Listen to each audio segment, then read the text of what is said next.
గ్రామాల్లో తిరిగితే నేను తల వంచుకొని కిందికి తిరిగేటువంటి పరిస్థితి ఉన్నది.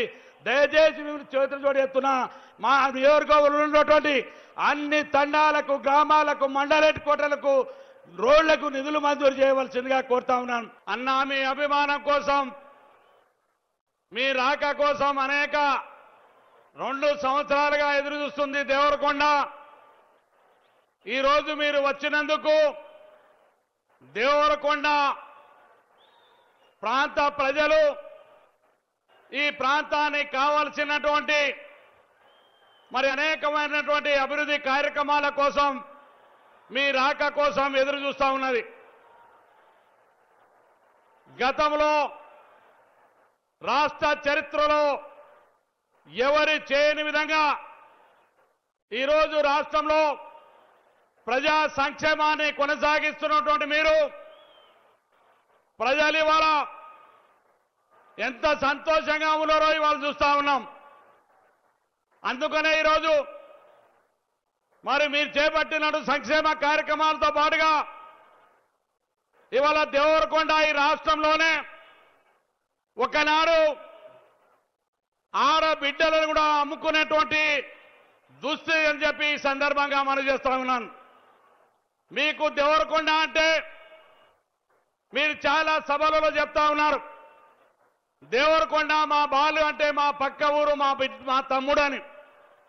అందుకనే అన్నా, ఇవాళ దేవరకొండ నియోజకవర్గానికి సంబంధించి, అదేవిధంగా మునుగోడు నియోజకవర్గానికి సంబంధించి ఈ ఎడారి ప్రాంతమైనటువంటి కరువు పీడిత ప్రాంతమైనటువంటి దేవరకొండని మరి అన్ని రంగాలుగా అభివృద్ధి చేయాలని, ముఖ్యంగా సాగునీరు అందించాలనే ఆలోచనతోటి గతంలో ఉన్నటువంటి ముఖ్యమంత్రి అనేక చంద్రబాబు ఇక్కడ ఎన్నికల్లో సభలో పాల్గొన్నారు తప్ప 10 సంవత్సరాల్లో ఈ ప్రాంతంలో ఎప్పుడు కూడా ప్రజలకు సంబంధించినటువంటి అభివృద్ధి విషయంలో ఎక్కడ రాలేదన్న విషయాన్ని సందర్భంగా మనం చేస్తున్నాను.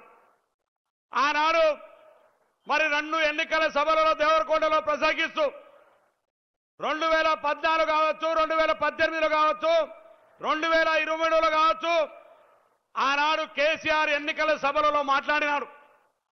ఎస్ఎల్బీసీని నేను ఇలా కూర్చొని పూర్తి చేస్తానని చెప్పినాడు.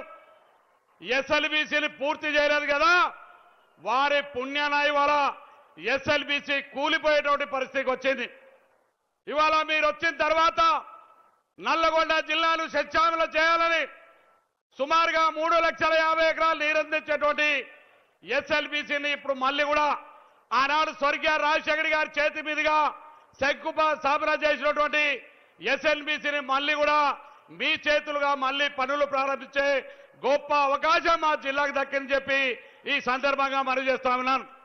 అదేవిధంగా ఇవాళ డిండి ఎత్తిపోత పథకం ఆనాటి ఉన్నట్టు ప్రభుత్వం దాన్ని పూర్తి చేయలేక, కనీసం నీళ్లు ఎక్కడి నుంచి తీసుకోవాలో నిర్ణయం చేయలేక, మొన్న జరిగినట్టు మొట్టమొదటి శాసనసభలో నేనే మాట్లాడినాను.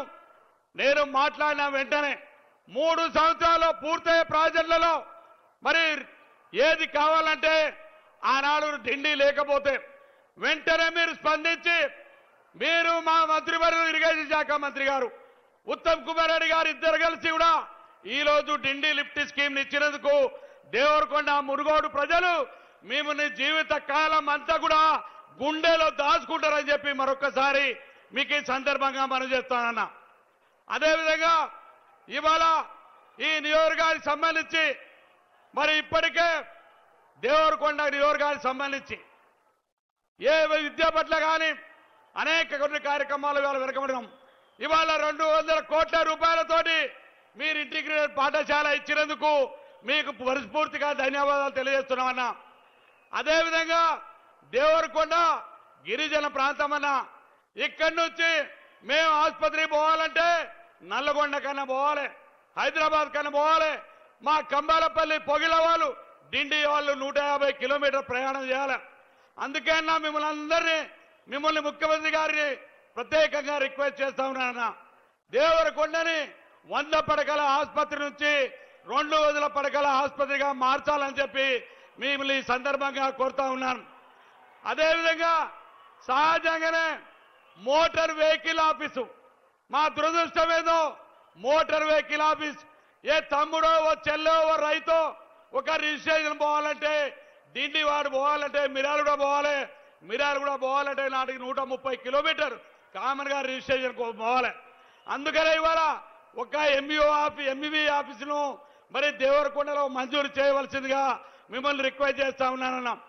అదేవిధంగా ఏదైతే ఇవాళ ఎస్ఎల్బీసీలో భాగమైనటువంటి పెళ్లిపాకల రిజర్వాయర్ సంబంధించి ఇప్పటికే పెళ్లిపాట్ల ఫైనాన్స్ లో ఉంది, దాని వెంటనే మంజూరు చేయవలసిందిగా కోరుతా ఉన్నాం. పెండింగ్ లో ఉన్నటువంటి లిఫ్ట్ స్కీమ్లు ఏవైతే ఉన్నాయో వాటన్నిటికీ పూర్తి చేయాలి. ముఖ్యంగా ఈ ప్రాంతానికి సంబంధించి ఏదైతే స్వర్గీయస్తులు పెద్దలు జయపాల్ రెడ్డి గారు ఈ దేవరకొండలో చదువుకున్నటువంటి వ్యక్తి, ఈ దేవరకొండలో చదివినటువంటి కళాశాల ఇవాళ కూలిపోయేటువంటి దుస్థితిలో ఉన్నది.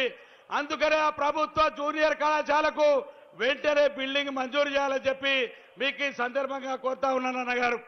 అదేవిధంగా వివిధ ప్రాంతాల్లో అది కొండమల్లెపల్లి కావచ్చు, డిండి కావచ్చు, 30 పడకలు ఉన్నటువంటి పిహెచ్సి సెంటర్లను అప్గ్రేడ్ చేయవలసిందిగా కోరుతా ఉన్నాను. అదేవిధంగా నూతనంగా దూర ప్రాంతం, గిరిజన ప్రాంతం, అడవిలో ఉన్న ప్రాంతం కాబట్టి అక్కడక్కడ నూతన పిహెచ్సిలను ఏర్పాటు చేయాలని చెప్పి మీకు ఈ సందర్భంగా కోరుతా ఉన్నాను.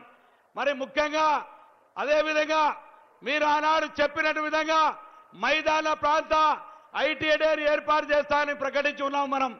అందుకనే మైదాన ప్రాంతంలో మరి ఇవాళ తెలంగాణ రాష్ట్రంలో అత్యధిక గిరిజన ప్రాంతమైనటువంటి ఏకైక గిరిజన శాసనసభ దేవరకొండ కాబట్టి మైదాన ప్రాంత ఐటీఐను చెన్నపేట పోలేపల్లి గేటు దగ్గర మీరు ఏర్పాటు చేయవలసిందిగా మిమ్మల్ని మనస్ఫూర్తిగా కోరుతానన్నా. ఇంకా చాలా కార్యక్రమాలు ముఖ్యంగా దేవరకొండలో వెంకటేశ్వర స్వామి టెంపుల్ మీరు ముఖ్యమంత్రి అయిన కొత్తల్నే దానికి మంజూరు ఇచ్చి 11 కోట్లు రిలీజ్ చేసినారు, మధ్యలో ఆగిపోయింది. మా ప్రాంతంలో అత్యంత పెద్దదైన వెంకటేశ్వర స్వామి నల్లగొండ జిల్లాలో బహుశా మొదటిది అనుకుంటాను. దానికి మీరే 11 కోట్లు డబ్బులు ఇచ్చి ఇవాళ మధ్యలో ఆగిపోయింది. ఎస్డిఎఫ్ నిధుల నుంచి దాన్ని కూడా పూర్తి చేయడానికి తమరు సహకరించవలసిందిగా కోరుతా ఉన్నాను అన్నగారు. అదేవిధంగా నేనే మైనార్టీ ఉర్దూ మీడియాకి సంబంధించి మొన్న వర్షాలు వచ్చినప్పుడు నేను తమరు పర్మిషన్ ఇక వచ్చిన చిన్న పిల్లలు పాపం మైనార్టీ పిల్లలు వాళ్ళు అది కూలిపోయి కింద శిథిలావస్థలో పడేటువంటి పరిస్థితి ఇవాళ ఉర్దూ మీడియం పాఠశాల ఉంది. కాబట్టి దయచేసి వీటన్నిటికి సంబంధించిన రోడ్లకు సంబంధించి అన్న 10 సంవత్సరాలు ఒక్క రోడ్డు చేయలేదు. ఆ గ్రామాల్లో తిరగాలంటే నాకే సిగ్గేస్తుంది వాస్తవంగా. నేను అంతకుముందు ఎమ్మెల్యేను, ఆనాడు బ్రహ్మాండంగా నేను మా మంత్రి గారు జానారెడ్డి గారు మా కోమటిరెడ్డి గారు ఇద్దరు ఆ రోజు మంత్రులు, ఆ రోజు నేను చేసిన రోడ్లు మళ్ళీ 10 సంవత్సరాల్లో ఇవాళ ఒక్క రోడ్ వేయలేదు. గ్రామాల్లో తిరిగితే నేను తల వంచుకొని కిందికి తిరిగేటువంటి పరిస్థితి ఉన్నది. దయచేసి మేము చేతులు జోడెత్తున్నా మా నియోజకవర్గంలో ఉన్నటువంటి అన్ని తండాలకు, గ్రామాలకు, మండల హెడ్ క్వార్టర్లకు రోడ్లకు నిధులు మంజూరు చేయవలసిందిగా కోరుతా ఉన్నాను. అదేవిధంగా ఈ మున్సిపాలిటీ మరి పట్టణానికి వచ్చినారు మీరు. మున్సిపాలిటీ పట్టణంలో మరి సుమారుగా ఒక 50 కోట్ల రూపాయలతోటి అండర్ గ్రౌండ్ డ్రైనేజీ సీసీ రోడ్లని మంజూరు చేయవలసిందిగా కోరుతా ఉన్నాను. మరి అదేవిధంగా ఆనాడు మన ప్రభుత్వ హయాంలో నేను శాసనసభ్యులుగా ఉన్నప్పుడే ఇక్కడ ఆర్టీఓ ఆఫీస్ తీసుకొచ్చినాం. మరి ఆర్టీఓ ఆఫీస్కు ఇప్పటివరకు బిల్డింగ్ తెలియదు. అదేవిధంగా నూతన ఎంపీడీఓ ఆఫీసులు తహసీల్దార్ ఉన్న మండలాలు వచ్చినాయి. ఆ 3 మండలాల్లో ఇవాళ మరి కనీసం ఇవాళ వాళ్ళకి బిల్డింగ్ లేవు, కిరాయి బిల్డింగ్లలో ఉంటున్నారు. అదేవిధంగా మనకు కావాల్సినటువంటి ఏదైతే జూనియర్ కళాశాలలు, డిగ్రీ కళాశాలలు ఏ అవకాశం విద్యాపరంగా మీ చేతిలో ఉంటే వాటన్నిటిని మంజూరు చేయి. ముఖ్యంగా దేవరకొండ నియోజకవర్గం అంటే గతంలో ఎప్పుడు కూడా మా గురువారిలో జానారెడ్డి గారు దేవరకొండ నియోజకవర్గము నాది అన్నట్టుగా వారు ఎప్పుడు కూడా భావించి మమ్మల్ని కన్న బిడ్డలాగా చూసుకున్నాడు. అదేవిధంగా ఇవాళ మీరు మరి కూత పక్కనే పక్కనే ఉన్నా నేను ఈ నియోజకవర్గం దేవరకొండ నియోజకవర్గం నల్లగొండలో ఉన్నా నీ నియోజకవర్గం లాగానే భావించి ఇవాళ దేవరకొండ నియోజకవర్గానికి కావలసినటువంటి తాగునీరు, సాగునీరు, ముఖ్యంగా మిషన్ భగీరథకు సంబంధించి మిషన్ భగీరథ నీళ్లు మా నియోజకవర్గంలో ఇవాళ రావట్లేదు. అందుకే మిషన్ భగీరథకు సంబంధించి ఇవాళ మున్సిపాలిటీకి మరి ప్రత్యేక పైప్ లైన్ ద్వారా ఇవాళ కోదండపురం నుంచి మున్సిపాలిటీకి తేవాలని